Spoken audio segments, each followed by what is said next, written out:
Germany, when it fought the First World War, it lost against the Allies.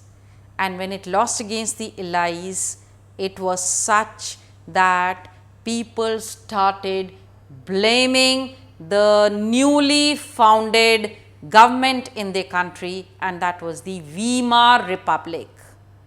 This Weimar Republic had actually been formed when Germany was defeated and Emperor abdicated the throne. So, the National Assembly met at Weimar and they elected the new government in the most democratic way, and that is the universal adult franchise. The government was democratic in nature and it had everything that you can talk about as of a good government.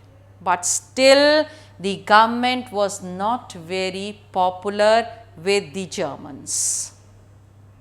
Unfortunately for the Weimar Republic, it had so happened that the Germans had to actually suffer a defeat at the First World War and they had to sign a very, very humiliating treaty, the Treaty of Versailles. According to the Treaty of Versailles, the Germany was demilitarized and all the rich resource areas, that is the Saar coal mines or whether the Rhineland, everything was being taken away. Then overseas colonies of Germany were divided amongst the Allies. On top of all this, Germany had to pay a huge war compensation. Now, who can like all this? When all this was done, naturally the Germans turned against their own government first of all, thinking that the main culprit is the newly formed government which had agreed to the terms of the Treaty of Versailles. Of course, the case was not so.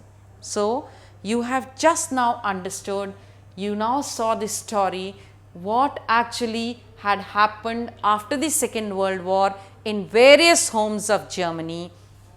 But why it had happened was that we had to trace back to the pages of history wherein we came to know that the humiliation that the Germans had actually faced after the signing of the Treaty of Versailles led to the coming up of Hitler.